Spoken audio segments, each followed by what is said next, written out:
This week, FA Chairman Greg Clark said that not one gay professional footballer has been willing to meet him to discuss issues around inclusion in the game. However, off the field, some progress is being made. Amal Fashanu has been to the Emirates. 27 years ago, my uncle Justin became the only openly gay player in English football. Fashanu. Oh, what a goal! Oh, that's a magnificent goal! His decision to come out would have tragic consequences, not just for him, but for our family. The former footballer, Justin Fashanu, has been found dead in London. Justin had hoped his bravery would pave the way for others to follow. But still, years after his suicide, there is still not one Premier League footballer that is openly gay. Things are starting to change from a fan's perspective, though. In 2008, Arsenal launched Arsenal for Everyone, an initiative to encourage inclusivity in the community. 5 years later, a group of supporters founded the first LGBT fan group in the country.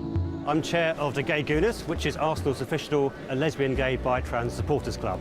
We were founded in 2013 and we've grown since then to 600 members, which makes us the largest such group of any football club in the whole world. Matt Lucas is our patron, and he's been an Arsenal fan ever since he was a little kid, going to Highbury as a teenager.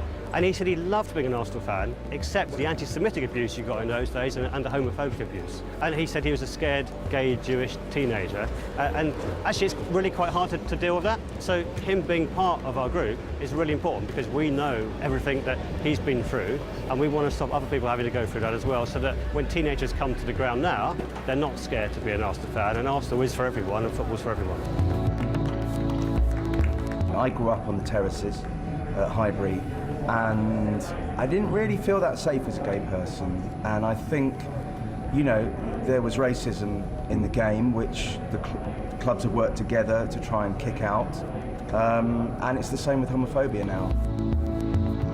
Visibility of the banner is really important because for someone who's not out or is not confident or is not accepted to come out, then to know that they've got this family, this group of people that we are, to support them no matter whether they're gay, straight, bisexual, pansexual, whatever it is, we're accepting of everyone of the LGBT community. Because of that banner, it's the reason I joined. I didn't know it was a community until I saw the banner on one of my home games, and I was like, oh, okay, I'll sign up to that, and it's been one of the best years of my life. In 2013, a group of Brighton fans presented the FA with a dossier of homophobic abuse that they had received that year.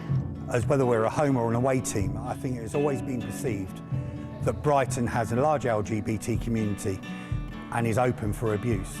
I think it's got to the stage now where we, as LGBT fans, are going, okay, enough's enough. There are some things that people are labelling as banter or chanting, and it's not. It's overstepping the mark. I was at a game recently, and we've got one of our players called Iwobi. He got tackled, unfortunately lost the ball and fell over. And someone in the crowd next to me stood up and shouted, "Get up, you puff." Now, that person might have said, well, you know, it's just banter, you know, I didn't really mean it. But if he'd said get up and use the N-word, we wouldn't have said that was banter. The stewards would have kicked him out straight away. And that's where we need to get to. We need other people in the crowd to start calling this out. We need to treat homophobic abuse just like a racist abuse. According to a BBC 5 Live survey, 8% of fans would stop supporting their teams if they had a gay player. While fan groups can help change attitudes in the stands, it's just as much down to the game's governing bodies and the clubs themselves to tackle those prejudices amongst fans and on the pitch. What I hope for is the time that we're not talking about a player coming out, but that it's an irrelevance. You know, sexual orientation should not be what we're talking about. It should be the football on the field. I hope that I believe we're moving towards an environment where we can achieve that reality. I'll be disappointed if it doesn't happen within the next 5 or 6 years, and certainly we're doing a lot of work to make that a reality. But of course, it's a challenge for the first person that comes out, because that will be the focus of attention on them. And why should anybody have to deal with questions about their sexual identity when they're footballers? For me, a football club is first about values. If I'm 21 years at this club, it's because this is one of the values that we rate, and I'm very proud of that. It's clear that attitudes have moved on since my uncle was playing, But it's still hard to believe the amount of abuse he would have received for just being who he was. Clubs like Brighton and Arsenal are playing their part to push things forward, but there's clearly a lot of work still to be done. I'm lucky to be a young fan. I don't think I would have come out so quickly when I realised that I was bisexual if I was younger, like in the 70s, 80s, 90s. If it weren't for the fact that there was a great community, a great atmosphere, and everyone's quite welcoming. 70s, 80s, and to some degree the 90s, you heard more homophobia, you actually heard more insults, absolutely. Society has moved on. Thank God for millennials, because actually they don't care about sexuality, that's fine, no problem at all. And that's how the world has moved on, that's how the UK has moved on. And I think the club has moved on, and supporters have moved on. What I'd say is, if you're a fan of a club that doesn't have LGBT fan groups, you don't have to be gay, but ask the question, why haven't we? Why aren't we more inclusive? Why don't we welcome everyone to our stadium? And also I'd say, if you're a fan and you hear homophobic abuse on the terraces, don't just ignore it. Homophobic abuse is something you want to kick out of the game. It's not banter.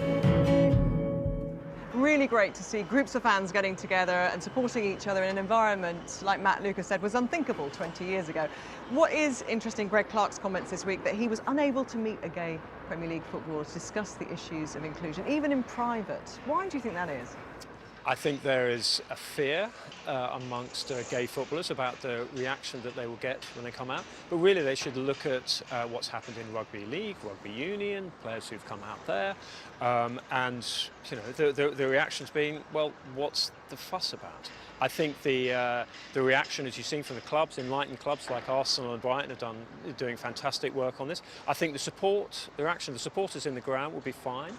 I think there may be one or two homophobic comments, but it's a hate crime, and then it's down to the sort of the police and the clubs to address that.